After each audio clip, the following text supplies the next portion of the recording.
이제 깨달음에 대한 얘기인데, 이치로는 단번에 깨닫더라도 하는 부분 있죠. 자, 이거는 어디에 나오는가 하면은 능경이 나오는 개송입니다. 이 선오르기라 하니까 경전에는 노쇠하고 아무 각이 없는 것 같은데 성가기관 보니까 원각경 인용하지, 능경 인용하지, 대성기신론 인용하지 다 나오잖아요. 자, 읽어볼게요. 이치로는 단번에 깨닫더라도 현상은 금방 없어지는 게 아니다. 그래, 이수도노 사비돈제라는 말이 있습니다.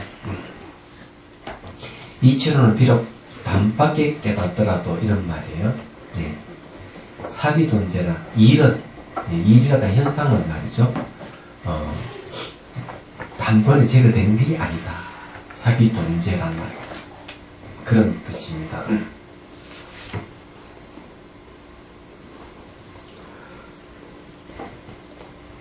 자, 그래서 이제 이거는 여기는 두 가지가 있습니다. 요 안에 이치가 두 가지가 있는데, 하나는 무슨 얘기인가 하면은, 이치는 단뱅이 깨닫는다 했을 때 그 내용은 우리 마음의 본성을 얘기합니다. 그러니까 진여 또는 불성, 이걸 얘기하죠. 거기에는 이제 돈오라는 말을 쓰잖아요. 돈오. 돈카는 돈제망여오 무소독 이렇게 하듯이 갑자기 돈자 썼어요.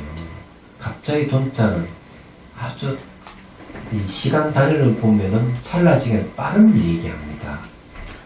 그럼 여기는 단계가 없다는 거. 돈이라는 거는 이렇게 단계발로 가는 단계가 없다는 거죠. 얘기하자면. 그러면 그 이치를 보면은, 이치는 원효스님 말씀대로 보면은 그 자리는 부처도 없고 중생도 없는 자리다. 이렇게 하죠. 자, 그 자리는 왜 단계가 없느냐? 공의 자리와 똑같은 겁니다. 공은 불생 이제 이렇게 얘기하는 안야신경이 얘기를 하고 있죠, 그죠? 그럼 여기에는 증가하거나 감소하는 게 없잖아요, 그죠? 그럼 여기는 공의 단계는 단계가 없다. 공의 세계는 단계가 없다. 자, 공의 다른 이름이 불성이라고 그러죠. 불성.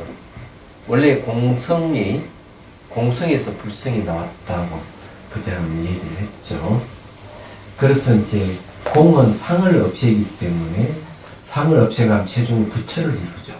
그렇기 때문에 공성을 이제 불성, 부처되게 한다 해서 불성이라는 말을 씁니다. 그럼 이 자리는 단계가 없어요. 그러면 이 자리는 뭔가 하면은 이치 자리다. 이치 자리다. 본성 자리를 얘기하는 거죠. 요 하나 이제 있는 거죠. 단계가 없다 하는 거. 그 다음에 현상 금방 없어지는 게 아니다 하는 거죠. 사비돈제라는 말이 있었습니다. 요거는 뭐를 근거로 하고 있느냐. 자, 요거는 불성을 근거로 하는 거 맞죠? 밑에는 두 번째 줄은 번뇌를 근거로 하고 있습니다. 번뇌. 번뇌는 뭔가? 이건 불성 단계가 없는데 이건 단계가 있다.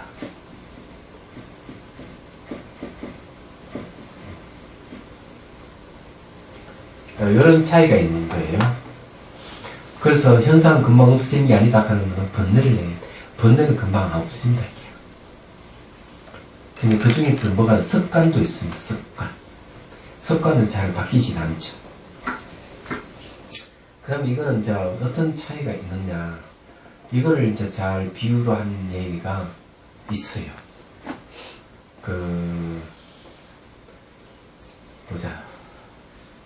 선언 제전집 도서에 보면, 규병 종밀승사하는 이야기가 있어요. 이런 이야기입니다. 큰 얼음 덩어리가 있다. 햇빛이 쬐는다. 햇빛이 이렇게 얼음 덩어리를 딱 쬐고 있을 때 얼음이 금방 녹습니까? 안 녹죠? 천천히 녹잖아요. 그는 햇빛은 깨달음에 비유한 거고요. 예, 그 이치로는 단번에 깨달았더라도 하는 거고. 얼음은 어디에 속하느냐? 바로 사비존재라. 현상 금방 없어진 게 아니다. 됐죠? 자, 그래가지고 쭉 비춰가지고 얼음이 점점 넣어가지고 얼음이 다 사라질 때, 그러면은 얼음이 사라지기 전에 햇빛하고 얼음이 다 사라지고 난 뒤에 햇빛은 같을까요? 다를까요? 같죠.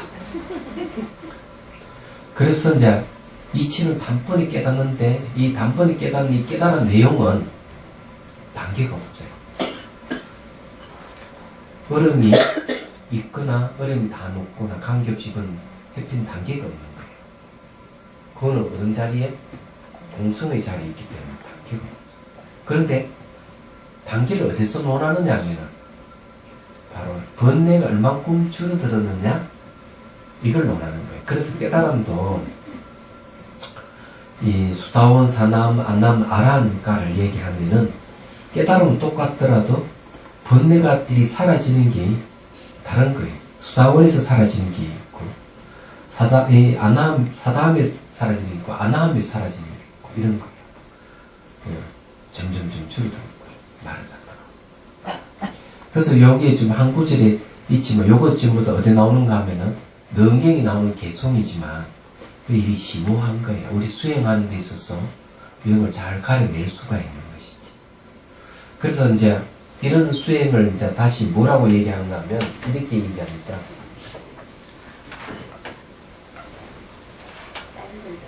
자, 이치로 단번에 깨닫도록 하는 거는 무념을 얘기합니다. 무념. 깨달음 내용은 무념이죠.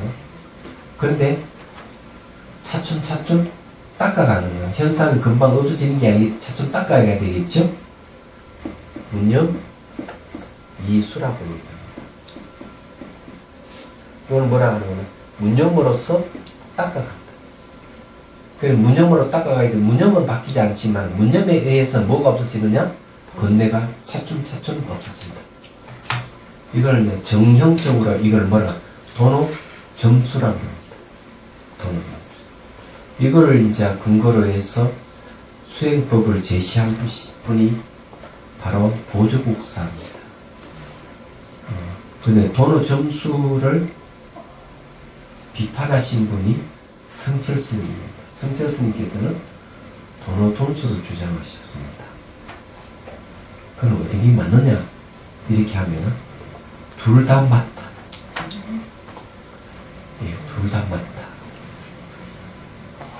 예, 도노 점수는 모든 사람이 닦을 수 있는 것. 도노 돈수는 상근기에 해당한다. 이렇게 이해하시는 분도 계십니다. 그래서 저는 오히려 보편적으로 누구나 닦아갈 수 있는 수행, 누구나 다 참여해서 수행할 수 있는 게 더 좋지 않느냐. 특정은 상근기에게만 해당된다면 그건 너무 협소하다. 그런 입장에서 저는 보조국사를 훨씬 존경합니다. 네. 근기가 안 되는 분도 닦을 수 있기 때문에. 그렇지만 최종 깨달음에 이르게 되면 도노 점수에서 최종 도노 돈수를 가든 바로 도노 돈수를 가든 끝은 다 만나게 돼 있어. 그렇죠? 근데 현실적으로 봤을 때 도노 돈수 하는 분들은 거의 없습니다. 죄송한 얘기지만. 그래 현실적으로는 도노 점수가 훨씬 현실적입니다. 네, 그렇게 이제 말씀드릴 수가 있어요.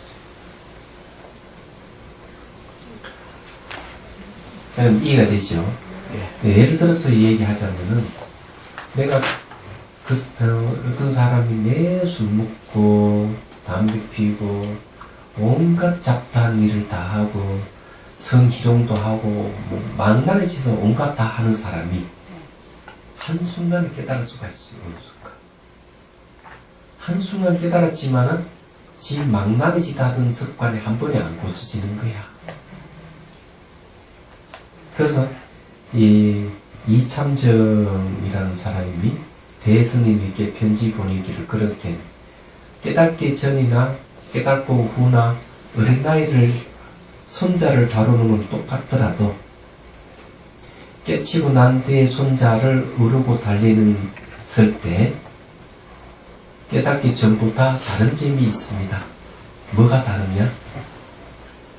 옛날의 구습이 점점 없어져 갑니다.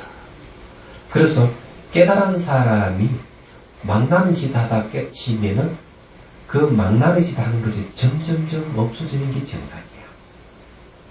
그런데 말짱한 사람이 깨치고 난 뒤에 점점 망나는 짓을 한다면은 그건 못 깨친 사람이죠. 그건 이상한 사람이에요. 그런 사람이 깨달았다고 안 하던 짓을 나쁜 짓 해가면서 깨달았다는 절대로 따르지 마시기를. 깨닫게 되면 구습이 없어져야 가야 되는데 어떤 습이 더 나쁜 습이 생겼다 이러면 그건 잘못된 거예요. 마훈입니다. 그건 바른 깨달음이 아니다 이렇게. 비정상적인 깨달음, 삿된 깨달음이나 어긋난 깨달음이나 치우친 깨달음이 있었던 거죠. 바른 깨달음이 아니다 이게. 그래서 이제 혹은 여러분들이 깨달음을 논할 때 깨달았는지 안 깨달았는지 그 사람 행동을 살펴보면 어느 정도 짐작은 간다. 전혀 가려낼 수 없는 사람이라도 어느 정도는 짐작한다.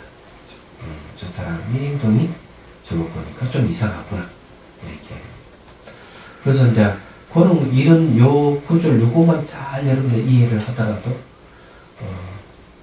볼 때 깨달았는지 안 깨달았는지 우리가 그걸 잘 가름해낼 수가 있다는 걸 말씀해 드릴 수가 있어요. 이해가 되시죠? 여러분 잘 아실 거예요. 나이가 40 넘어가기 시작하면 습관이 잘 안 바뀐다는 거. 그렇죠? 습관이 잘 안 바뀌더라도 그분이 수행을 한다면 바뀌기 시작합니다. 왜냐하면 자기가 자기를 객관적으로 보기 함으로 해서 습관이 조금씩 바뀌어갔다는 거예요. 얘기하자. 그래서 그런 사람 깨달음을 얻었다면 더 말을 하여 없이 잘 바뀌어갈 것이다. 그렇지 않고 역행한다면 절대로 그런 스님의 말이나 그런 사람의 말을 들으면 안 된다. 그건 이상한 사람이에요. 자, 주의해. 문수보살은 지혜로 전진한 세계를 통달했고, 문수보살은 지혜보살이기 때문에 그래요. 자, 여기 천진불인이 천진도인이라는 말을 쓰죠. 그러니까 이 천진이라 하는 게 이제 어디서 오는가 하면은 지혜를 통달했을 때 오는 거야. 지혜가 있어서 천진도인이 탄생하는 거죠. 천진도인이라 하는 꾸밈이 없는 도인을 얘기합니다. 그런데 어리석은 자들은 지혜가 없으면서 천진도인 행세하는 사람이 있어요. 그런 사람은 반드시 도덕적 하자가 있는 행동을 하게 돼 있습니다. 깨달은 자의 천진은 도덕적으로 하자가 없어요. 그런 짓을 안 해, 아예. 그래서 분부의 깨달음만 얻더라도 몸으로 짓는 살생 도둑질 사또는 매, 입으로 짓는 거짓말 이간질 악담 꾸미는 말, 이런 7가지 악업이 없어집니다. 분부의 깨달음만 도달해도. 그런데 하물며 크게 깨달은 이가 어째서 도덕적인 하자를 남기겠는 얘기죠. 그래서 그런 자의 천지는 도덕적으로 문제를 일으키지 않습니다. 그런데 깨치지 못한 자가 천진 도인같이 행동하면 항상 도덕적인 문제를 일으키는 거죠. 그래 그런 걸 잘 가려낼 수 있습니다. 도덕적인 문제라고 하면 계율을 안 지킨다 이 말이에요. 그래서 문수보는 지혜보살이고요. 보현보살은 보살행에서 연기법을 밝혔으니. 네. 자, 보현보살이 보살행에서 연기법을 밝혔다 하는 말은 무슨 말인가 하면요.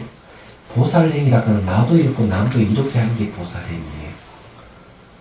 그럼 쉽게 말해 보살행은 상대가 있어야 돼요.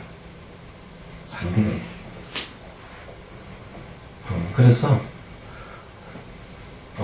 중생을 향해서 보살행을 하기 때문에 중생과 성인의 관계가 뭘로 나타나는 연기법으로 나타나는 거예요. 그 연기법을 밝겠다 하는 게 보고 또 하는 행동 하나하나가 바로 연기 실상을 드러낸다 이거죠. 중생이 없으면 안 되는 겁니다. 자, 이 자리를 번개불처럼 이해했다 하더라도 정광 석가같이 팍 이해했다. 빠르게 캐치했다. 이 머리 도는 사람이 있거든요. 한 번 들으면 탁 아는 사람이 있어요. 번개같이 아는 사람이 있어요. 그렇게 했다 하더라도 살아가는 모습은 가난한 집 아들과 똑같다. 이 말 무슨 말인지 아세요? 살아가는 모습은 이 자리를 탁 이해했더라도 살아가는 모습은 가난한 집 아들과 같다. 이거 아는 분 계십니까? 습이 너무 없는 거죠. 예? 예전에 습이 아직까지 그래서 아직까지 잘 모르시는구나. 가난하다 하는 말이 무슨 뜻인 줄 알아요? 마음이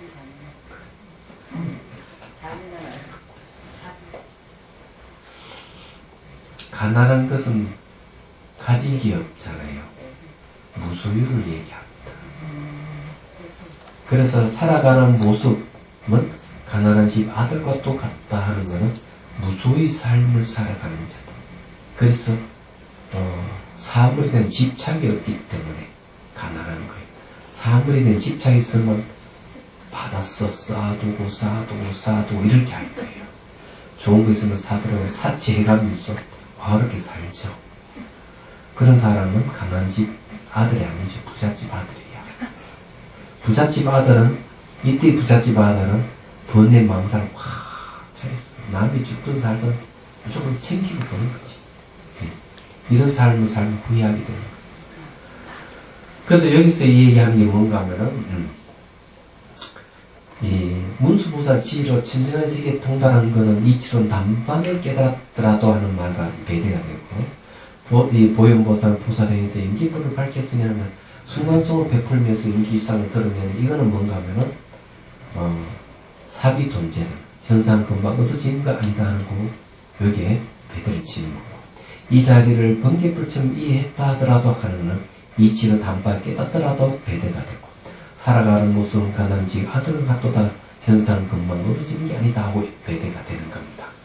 그렇게 딱딱 줄을 끄면 탁탁 맞겠네. 근데 왜 위에 이해했다 하더라도 왜 그렇게 표현했을까요? 이해했다 하더라도 이해를 했다 하는 건 지혜가 생긴 거거든요. 지혜가 생겼지만은 이제 수행을 해가는 모습은 가난한 집 아들같이 이렇게 살아갑니다. 실천도를, 위에는 이치를 얘기하면 밑에 주는 실천도를 얘기합니다.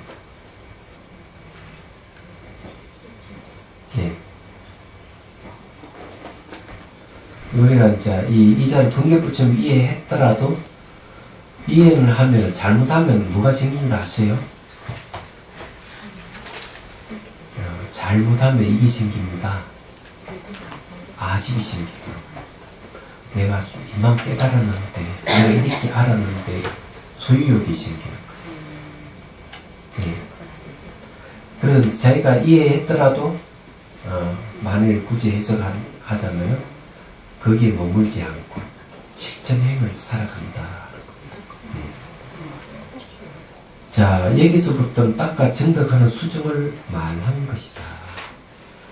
자, 이제 이치로 단박에 깨닫다라고 여러분들 열심히 법문 들으면은, 바로 이치로 단박에 깨닫는 경지에 이릅니다. 그리고 여러분들도 이제, 능경을 공부하고 여러 가지 공부를 하면서, 무엇인지 이러면 아마 깨달음이 와 있을 거예요. 근데 실감이 잘 안 되는 거는 내가 수행해서 체득하는 것이 시원찮아서 그래요. 실천을 수행을 열심히 하시면은 여러분이 이해했던 지혜가 확실한 깨달음으로 자리매김할 거예요. 그때는 그것을 정덕이라고 하겠습니다. 정명할 정자 얻을 덕자 쓰는 거예요. 그러니까 여러분들이 깨달았다 하더라도 해오라 그럽니다. 머리로만 깨달았다 이게요. 예. 그럼 정오가 되려면 내가 실천해서 내가 깨달았던 것이 확인이 돼야 돼요. 이건 이해가 되시죠? 자, 이제 실천도에 있어가지고 중요한 거는 계율이에요. 계율 없는 참선은 나도 있습니다.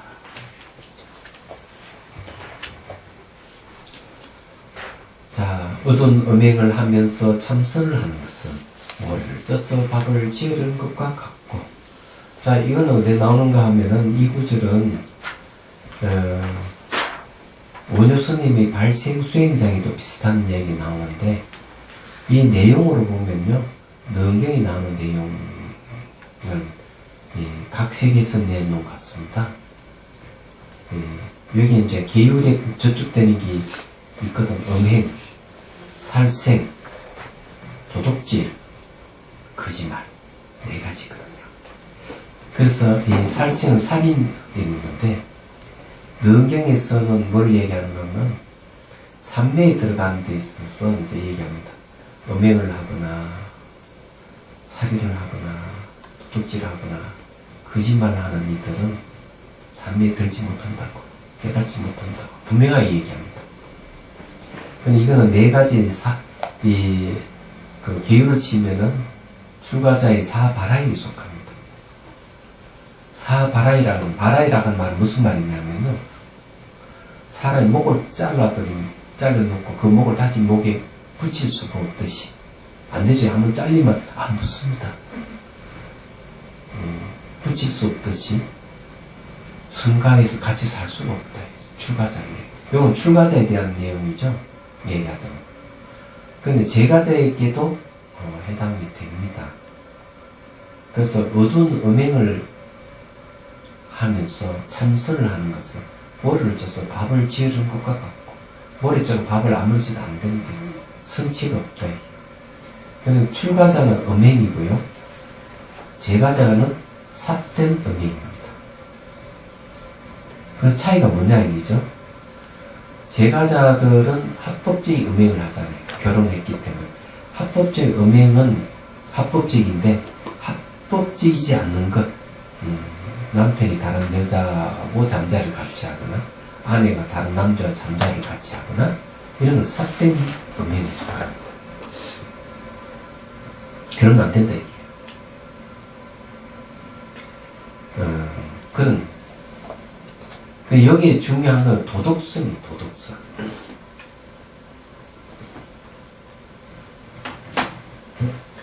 자, 수행은 개정이 사막을 얘기합니다.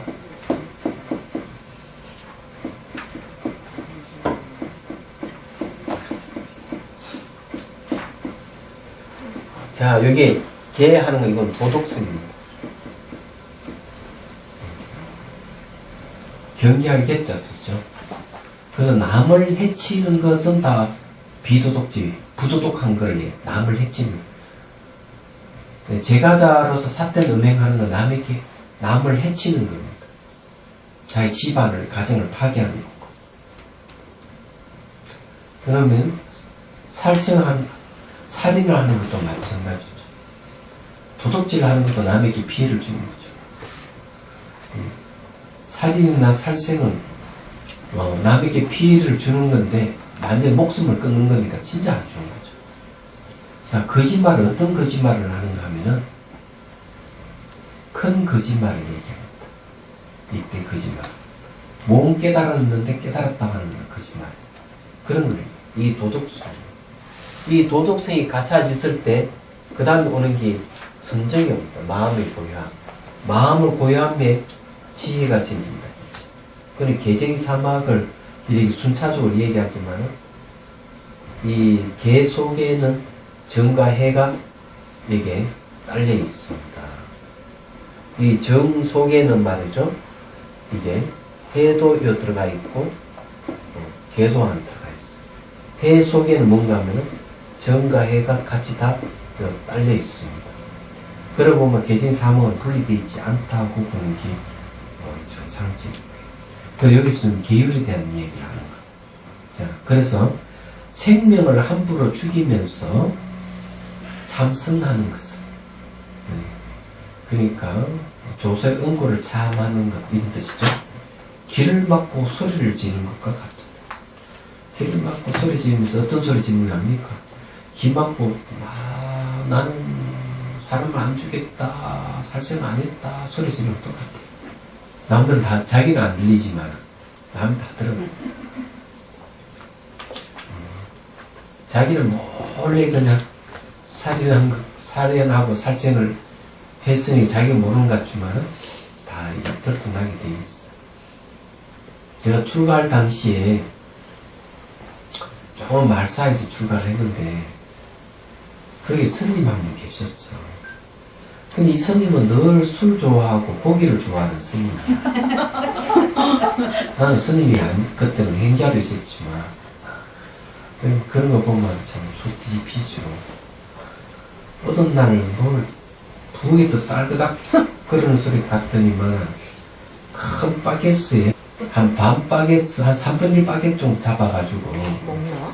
부엌에서 그 가지를 껍질을 손을 딱 까고 살아있는 놈을 이게 껍질에 찍어 먹는 거예요. 아, 가지? 있어요? 있잖아요.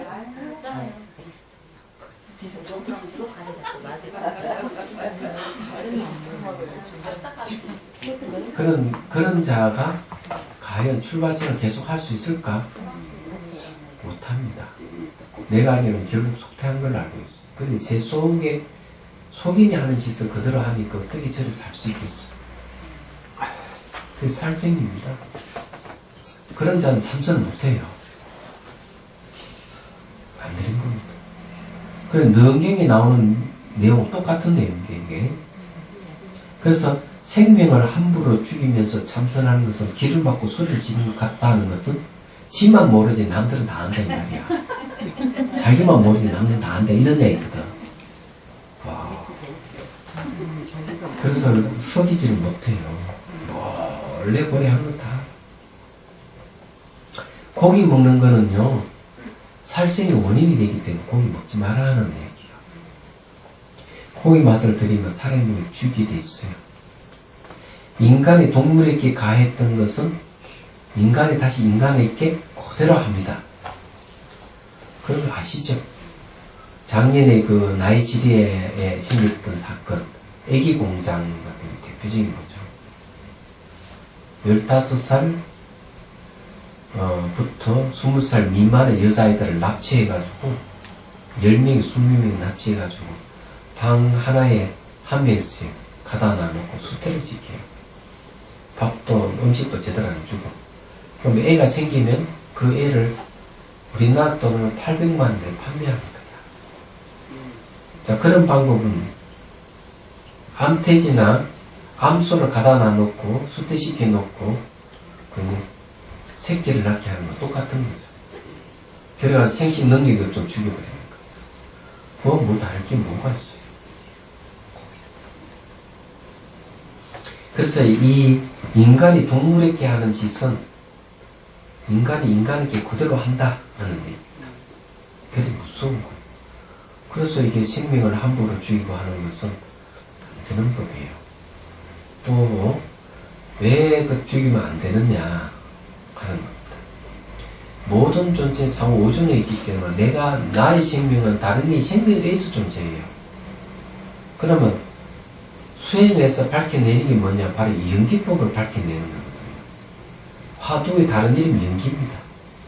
화두의 다른 이름이 공성이고 불성입니다. 그래, 이 공성의 불성의 연기는 다 말만 다른 내용 같은 걸 얘기합니다. 그 연기법에 따르면은 절대로 남을 해칠 수가 없어요. 그래서 남을 해쳐가면서 생물을 죽여가면서 참선을 하면서 연기 이치를 깨달으려고 하니 깨달아지겠어요? 안 되는 거예요. 그래서 그런 거예요. 그래서 여러분들 고기 좋아하시는 분들은 고기를 좀 줄이세요. 그래서 이제 하는 얘기입니다. 자, 남의 소유물을 몰래 훔치면서 참선하는 것은 새는 것에 물이 차기를 바라는 것 같고, 그릇에 구멍이 나 있어 물을 아무리 부어도 안 찹니다. 그거는 마치 뭐든 남의 소유물 훔치는 것은 그거 같다고 비유를 하고 있죠. 예. 결국 수행하는 거 뭔가 막 깨달은 내용이 뭐냐면 연기법의 공성이잖아요. 공은 텅 빈 자리는 아무 훔치는 게 없어요. 그 안에. 오히려 훔치려는 상을 없애는 것이 공성의 특징이죠. 불성의 특징이에요. 그런데 그 반하는 행동을 훔치니까 어떻게 깨달을 수 있겠어요? 참선을 해서 공성을 깨닫는데, 참선을 해서 불성을 깨닫는데, 거기는 훔치는 게 없다, 이 본성 자리는. 그거 내가 훔치고 있다면 나의 본성과 어긋나는데, 있을 수가 없는 거죠. 그래서 이 나무 소유를 훔치면 안 되는 거예요. 얘기하자, 그럼. 그 다음에 거짓말을 하면서 참선을 하는 것은 똥을 다듬어 향기로운 향을 만들려는 것 같다. 예. 거짓말은 이게 향기에 비유한 건데, 안 돼. 그 경전에도, 아니, 저기, 저기, 율장에도 그런 얘기 나와요. 가뭄이 들어가지고, 스님들이 탁발하기 아주 곤란하게 됐어요. 가뭄이도 탁발하기 어렵잖아요. 강변이 있는 어느 절에 스님들이, 이러다 우리 굶어 죽겠다. 스님들은 탁발을 살아가는데, 나라에 가뭄이 들어서 어떻게 하느냐. 그래, 한 스님 묘안을 짜냈어요. 야, 우리 거짓말 좀 하자. 아무 이스님은 아란이고, 아무 이스님은 수다음가를 얻은 스님이고, 이렇게 소문을 내는 거야. 그러니까, 성자 아란이라 그러고, 아나함이라 그러고, 이러니까, 이제 막 사람들이 보시를 하는 거죠. 그래, 그쪽에 그 강변 있는 절에 있는 스님들은 살도 포동포동 많이 치고 그러니. 그래가지고는 이제, 이 하한가 끝나서 근절에 다 모였어. 근데 부처님 딱, 보니 다른 스님들 다 삐쩍 말랐는데, 강변에 사는 스님들 열리 포동포동하니까, 가뭄이 너희들은 어떻게 해서 그렇게, 살이 포동포동 쪘냐? 이걸 물어보니까 거짓말을 할 수 없잖아요. 부처님은 다 이 타심통도 있고 수명통도 열리 있는 분 다 알고 물어보는데 이숙질거에 저희들이 이렇게 탁발하기가 곤란해서 거짓말 좀 했습니다. 이러니까 그때 그 거짓말 하지 마라. 계기로 딱 지정한 거예요. 이게.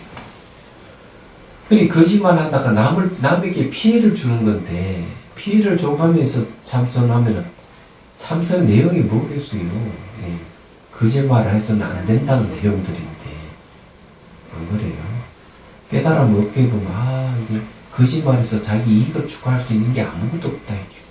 남에게 피해를 줘가면서, 피해를 주는 그 번뇌를 가지고 어떻게 깨달음을 추구 가능하겠냐. 힘든 거죠. 그리고 거짓말 하면서 참선을 하면 안 된다, 이게. 똥을 다듬어 향기로운 향을 만드는 것 같다. 이게 네 가지 계율을 얘기하는 거는, 계율을 열심히 수행해도 성취가 없다고 하는 것은 능경에서 가르치고 똑같은 내용들입니다. 이거는. 앞에 그 개성도 그런 이야기잖아요. 이게, 이적도노, 이수도노, 사비돈지라는 거. 이건 좀 능경이 나오는 얘기. 여기도 똑같은 얘기입니다. 이 도덕성이 매우 중요하다 하는 사실을 아셔야 돼요. 반대로 이런 건 있어요. 내가 도덕성이 없다 하더라도 수행을 하게 되면 저절로 도덕성이 갖춰지는 거 있어요. 이런 걸 뭐라고 하는가 하면은 도공계라 그럽니다. 도와 함께하는 계입니다. 도덕성이. 도덕성이 없는 사람이 어떻게 참선 수행을 하다 보니까 도덕성이 차츰차츰 갖춰지는 거죠. 얘기하죠. 이런 이야기는 이제 해심일경에도 이 얘기를 합니다. 수행을 하면서 유리가 나온다는 걸 얘기를 하고 있죠. 대승기신론에서도 범거의 깨달음만 얻더라도 칠지 악업이 없어진다. 이렇게 얘기하는 거고요. 수행하게 되면 도덕성이 갖춰지게 되는 거예요. 그런 것도 있다는 거예요.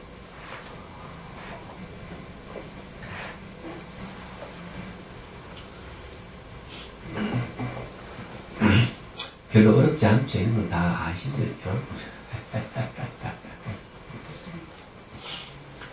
혹시 스님들이 이제 아직 결제 안 들어갔지만 결제 들어가기 전에 많은 스님이 전화를 해가지고 결제 들어가면 이 몸을 보충해야 되는데 이렇게 얘기하고 고기를 사달라는 스님이 있으면 이전 지하에 거절을 하십시오. 부처님께서는 그런 얘기했어요. 중생을 구제한다고 해놓고 중생을 구제한다고 해놓고 중생이 고기를 먹어서 되겠느냐? 그렇잖아요. 중생을 구제한다면서 중생이 고기를 먹어가면서 구제한다? 말이 안 되잖아요. 이건 능가경에 나오는 얘기인데 마찬가지. 만약에 그런 스님이 있으면 딱 이렇게 스님 고기는 살생의 원인이 됩니다. 혹시 스님께서 고기를 드시는 건 참 좋겠지만은 참선 중에 고기 먹고 싶은 막 생각이 생기고 또 그거로 말미해가지고 살아있는 생명을 죽여서 먹고 싶은 마음이 그런 번뇌가 생기면 어찌합니까? 아예 안 드시는 게 좋겠습니다. 이렇게 거절해버려요. 대승계는 고기를 먹지 말라는 조항이 있습니다. 그런데 정말 약으로 먹을 때는 먹어야 돼요. 내가 몸이 너무 허약해서 수행을 하고 싶은데 못한다. 기운을 못 받쳐준다. 이 진실이라면 그 스님을 위해서 스님 수행을 열심히 하십시오 하고 고기 공양 올리는 건 나쁘지 않습니다. 제가 보기에. 왜 그러냐면은 그 스님이 고기 먹고 싶어서 그런 건 아니고 신도 입장에서 이분이 좀 필요하다 싶으면 살아있는 걸 잡아서 주면 안 돼요. 그래서 이제 여러 살을 거친 고기 시장에서 고기를 사가지고 이렇게 해주면 괜찮습니다. 그런 거는 내 방편으로 괜찮지만은 아주 건강한 스님이 고기 먹고 싶다고 막 설레발 칠 때는 그거는 이제 문제가 있다. 수행하고 아무 관계없이 맛에 고기 맛 들여가지고 그러니까 해주면 안 된다. 수행하시는 스님한테는 어떤 음식이 제일 좋으신 거예요? 음식물은 말이요. 깨달음하고 관련이 있습니다. 제가 그전에 한번 얘기했잖아요. 한 500여 명의 스님이 이제 마을 옆에 숲속에 수행을 하니까 어느 돈 많은 신도가 한심이 나가지고 스님들을 위해서 집을 지어줬어요. 부티라 해가지고 개인 수행집을 지어준 거예요. 그래서 어느 날을 톡 갔더니만 너무 아무 사람이 없는 것 같이 조용해서 이 신도 놀래가지고 종을 친 거죠. 그래서 스님들이 놀래가지고 무슨 일인가 싶어서 정말 이제 나와서 너는 왜 그러냐? 스님들 한 번도 안 계신 것 같아. 놀래서 종을 쳤대. 근데 스님들은 없는 것 같은데 방 안에서 뭘 했습니까 이게? 그래 수행했지요. 수행이 뭡니까? 저도 저한테 가르쳐 줄 수 있습니까? 가르쳐 드리지. 그래서 가르쳐 줬다. 근데 이 제가서 열심히 수행했는데 딱 보니까 아란이 되버렸어요. 그래서 전화번호 싹 스님들이 500명이 되는 스님인데 아란이 된 리가 있나 살펴보니까 아란이 된 스님 한 명도 없는 거예요. 제가자가 자기가 턱 아란이 된 거죠. 제가자가 아란이 되면 딱 두 가지 길밖에 없답니다. 출가를 하거나 일찍 생을 마감하거나. 왜 그런가 하면 아랑이라 하는 것을 제가자로서는 감당하기 어렵답니다. 그래서 완전한 죽음을 택하거나 출가를 한다. 그게 믿는 법문경에 나오는 얘기입니다. 근데 이제 아란이 된 제가자가 보니까 선생님들이 아무도 아란이 된 이유가 없었거든. 그래서 이유가 있을 거예요. 딱 살펴보니까 음식물에 문제가 있다는 거예요. 음식이 너무 불시됐던 거예요. 그래서 이 제가자가 날마다 음식을 정성들을 만들어서 날마다 스님들에게 공양 올리는 거예요. 아란이 제가자가 공양 올리는 거예요.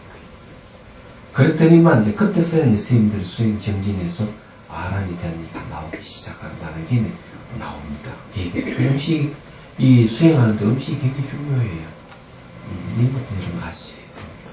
그 말은 음식물은 이 체력하고 관계가 있어요. 체력. 그래서 몸이 건장하고 건강한 사람은요, 수행할 수 있는 최적의 조건을 갖춘 분이에요. 이런 분들은요, 아주 그냥 축복받은 몸이죠. 부처님도 6년을 고행했지만 고행은 깨달으면 아무 관계없다는 사실을 알고 몸을 회복했잖아요. 몸을 회복하고는 자기는 완벽한 신체 조건을 갖추고 있다는 걸 알았다는 거죠. 그래서 일주일만 딱 깨달은 거죠. 부처님은 그런 거죠.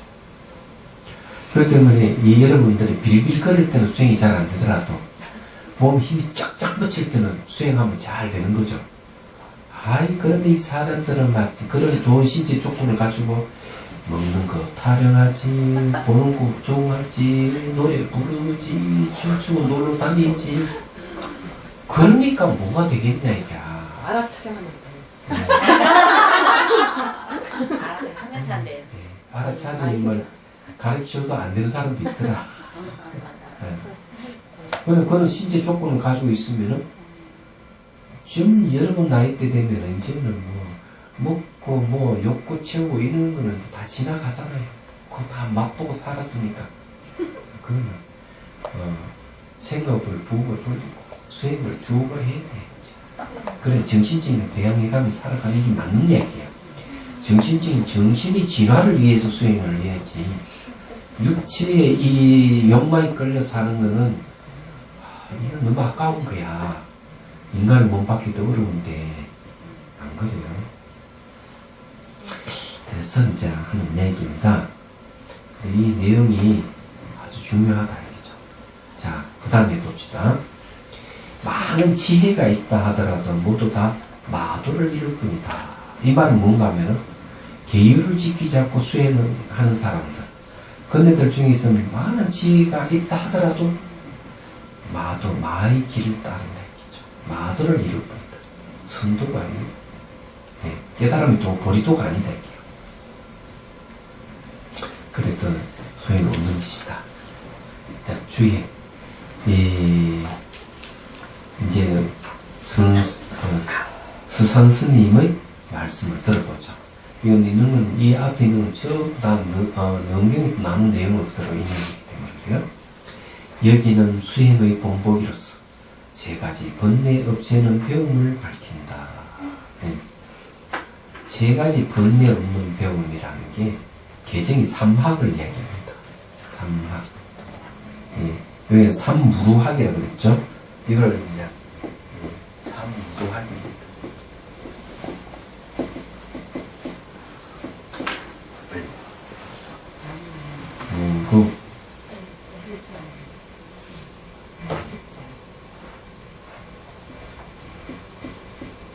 이렇게 했어.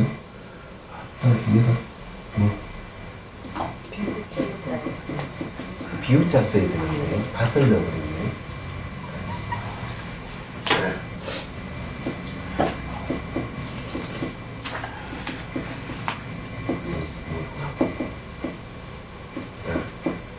줄이면은 삼팍입니다. 자, 이게 무르라고 하는 번뇌가 없는 거죠. 세 가지 번뇌 없는 배움이라는 거죠. 그건 개정이 삼학을 얘기합니다. 자, 소승은 작은 수레, 자기 하나만 수레를 태우고 갈 수 있는 게 소승이에요. 소승은 눈에 보이는 법을 받아 계율로 삼아서 겉으로 드러나는 모습만 대충 다스리지만, 대성은 마음을 거두는 것을 계율로 삼아서 잘못의 근원을 세밀하게 끊어버린다.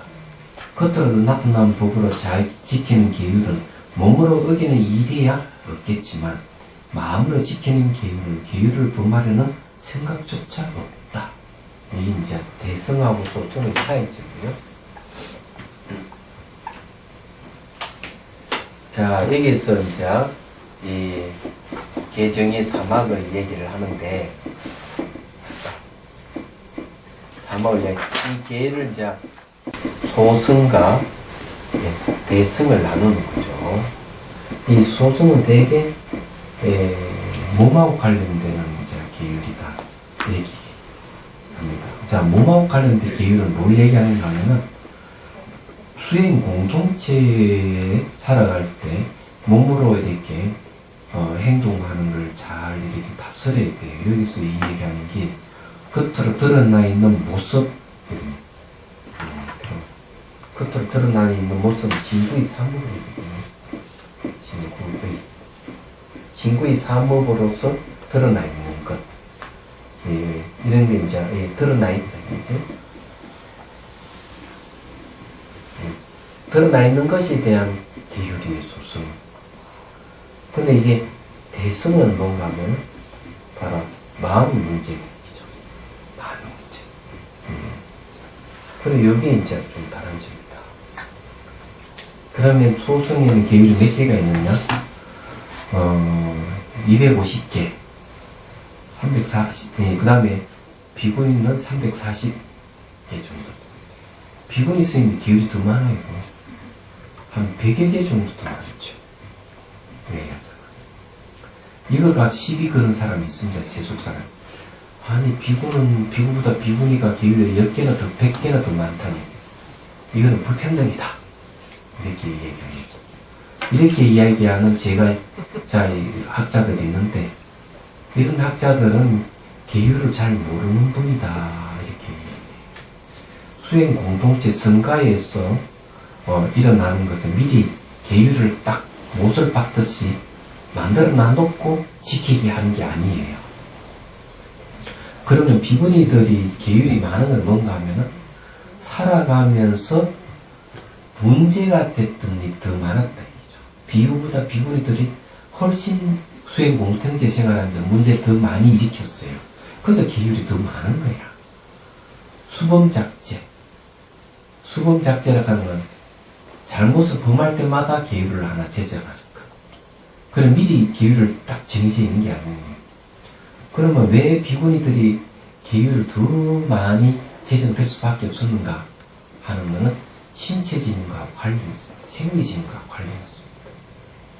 이거는 간단한 예를 얘기하자면 비구니가 어디 갔다가 돌아오면서 강간을 당해버렸어요. 그러니까 이제 계율을 어떻게 제정하면 혼자서 다니지 마라. 이런 식이에요. 간단하게 얘기하자면 무슨 말이 이해가 되시죠? 그러니까 그런 계율이 이제 생기는 거죠. 그래서 이제 남자야 뭐 강간 당할 일이 없기 때문에 그런 계율이 뭐 생길 이유가 없는데 이게 그러면 그래서 도대체 그런 계율이 수가 많다고 해서 남녀 불평등을 적용하는 이 사회학자나 비구니 스님이 있다면은 계율 공부를 제대로 해야 하라 이렇게 할 수밖에 없어요. 그 스님들이. 비구니들도 그런 생각을 가지고 있으니까. 그건 계율을 모르고 있다는 얘기죠. 그런 것들. 단호하게 제가 얘기할 수가 있습니다. 근데 이런 얘기하면 또 남녀 불평등이다 막 또 얘기하는 비구니들 있을 거예요. 그렇지만은 그렇지 않다는 걸 아시게 말하자면은 한 가지 분명히 얘기할 수 있는 건 계율은 말이에요. 이 출가자의 계율에 대해서 세속의 남녀 평등을 기준으로 해서 계율을 논하면 다 틀린다는 얘기입니다. 기준점이 다르다는 거죠. 그러면은 계율이 제정한 목적이 무엇인지를 모르는 거예요. 계율 제정 목적은 남녀 평등을 기준으로 해서 계율을 제정한 게 아니라는 얘기입니다. 불교 계율은. 이걸 분명히 알아야 되거든.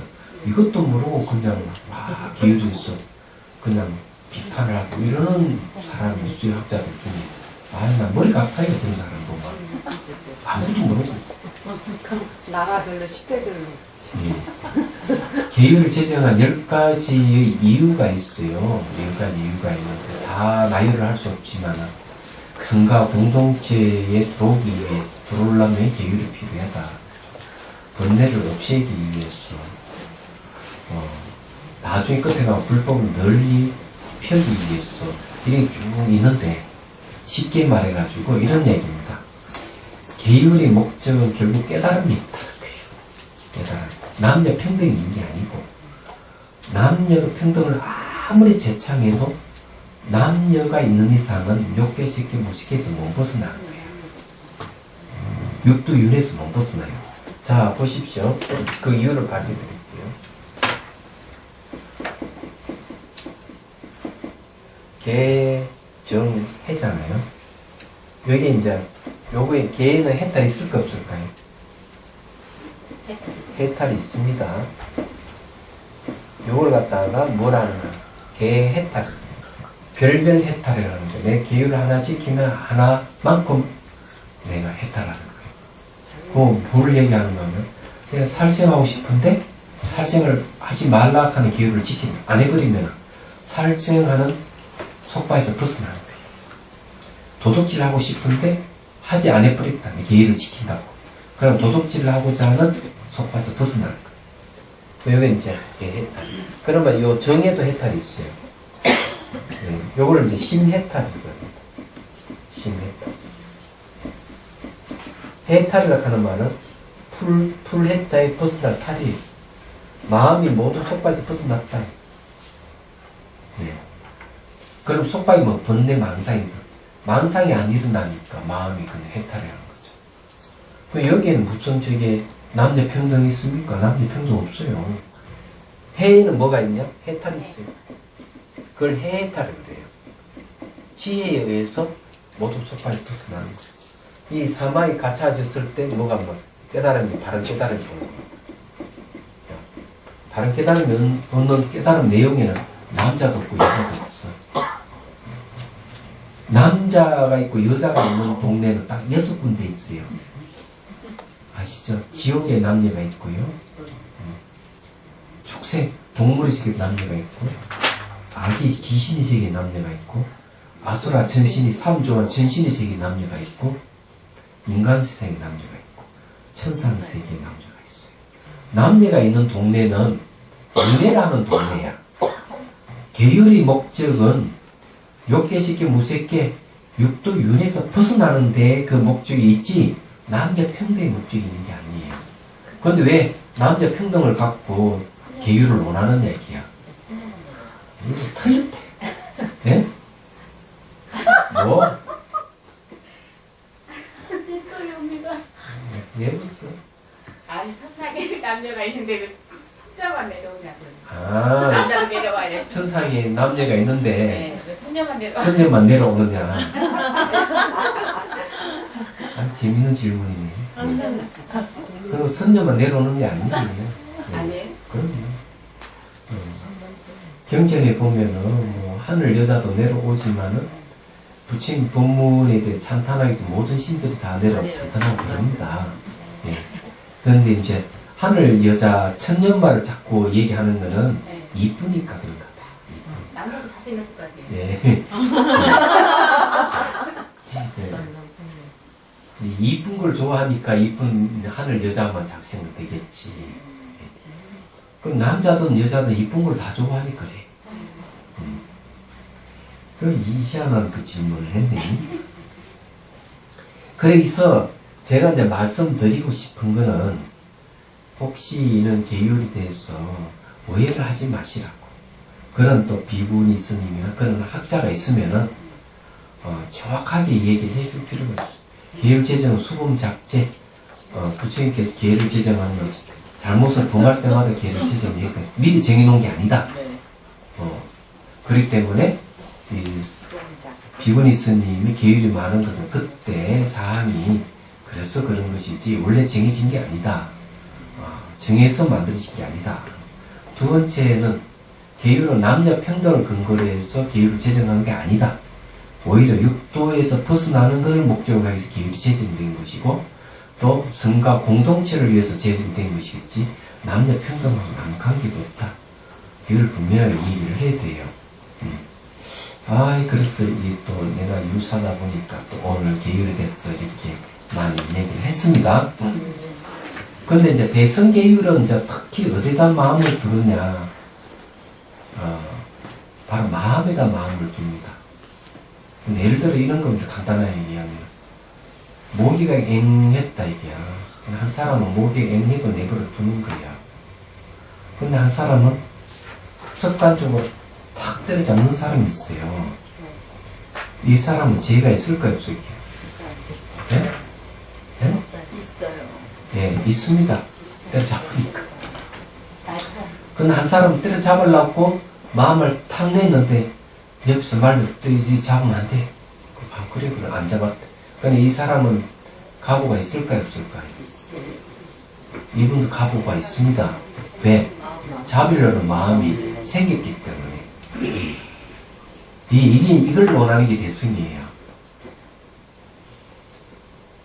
그런데 이제, 뭐가 앵했는데, 자기는 절대로 잡고 싶진 않은데, 상관의 명령에 있어 잡았다. 그럼 이 사람이 각오가 있을까, 없을까요? 없어요.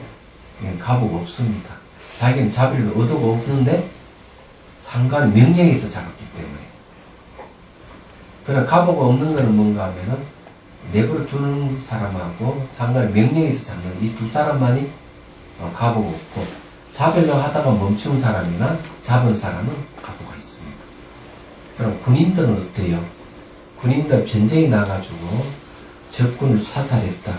그러면 살인한 각오가 있을까요, 없을까요? 예? 네. 그분은 살인한 각오가 없습니다. 왜? 상관의 명령에 의해서 죽였기 때문에. 그럼 누가 가보를? 명령한 사람이 가보를 받습니다. 그럼 이해가 되죠? 그럼 뭘 기준으로? 마음이 일어났느냐, 안 일어났느냐. 이걸 기준으로 하는 이 대승이에요. 그럼 소승은 단지 그런 얘기는 없죠. 그래서 여기서 이 얘기하는 게, 그런 대승은 마음을 거두는 것을 계유로 삼는다. 마음을 거두는 것. 그렇지만 소승은 뭡니까? 눈에 보이는 법을 받아서 계유를 삼는다. 겉으로 드러나는 것만. 이런 차이가 있다는 거죠. 자, 오늘 여기까지만 하겠습니다.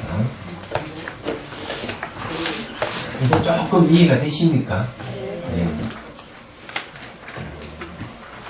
그래서 이렇게 계유를 논하는 사람들은 명면에 살펴보면 안타까운 일이 참 많아요. 우리 마음의 본성에는, 자, 우리 마음의 본성은 남자나 여자의 구분이 있을까요, 없을까요? 아예 남자도 없고 여자도 없어요. 우리 마음의 본성은. 그래서 이 본성에 남녀가 없기 때문에, 그러면 여러분들이 남녀의 모습을 가지고 있는 걸, 이걸 뭐 때문에 남녀의 모습을 가지고 있느냐? 이런 걸 까르마 업 때문에. 남자 업을 좋아하는 사람 남녀 몸을 받는 거고, 여자가 좋았어 여자 몸을 받는 것이지, 우리 마음의 본성은 남녀가 없어요.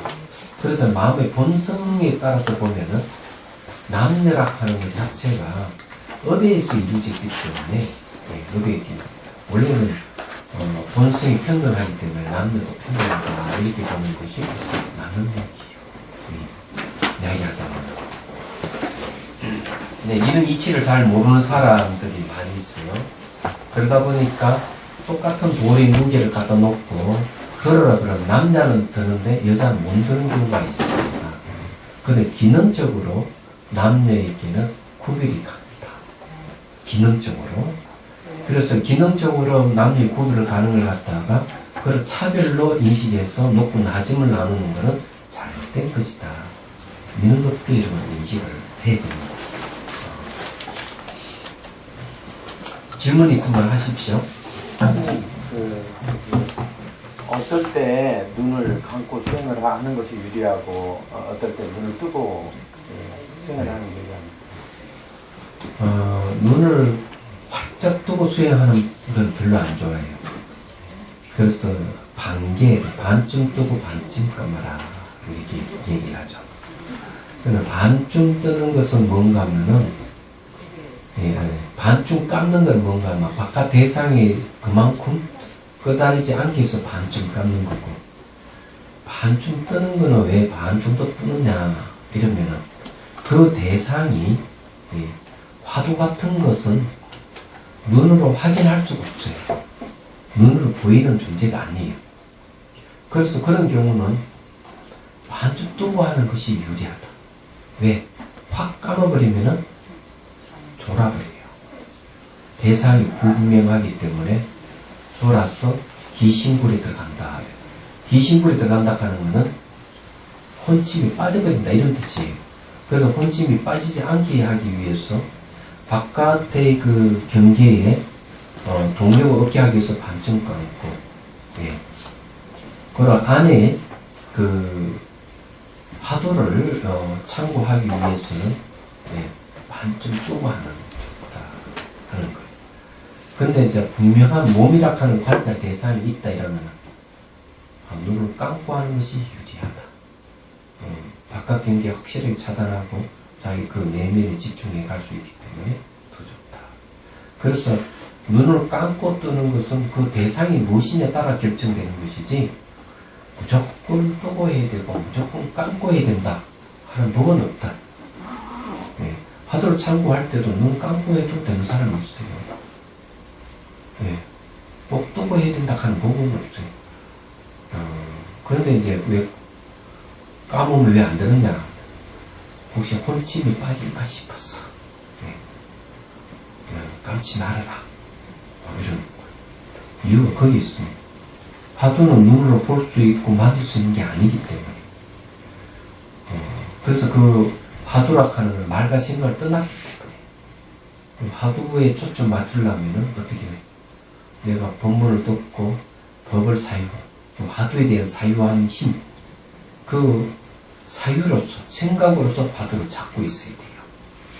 생각으로서 화두를 잡고 있으려면 그것은 눈으로 보는 게 아니기 때문에 눈을 감아버리면 혼침 올 가능성이 많죠. 그러면 안 된다 얘기죠. 그래서 그런 거예요. 또 질문 있습니까?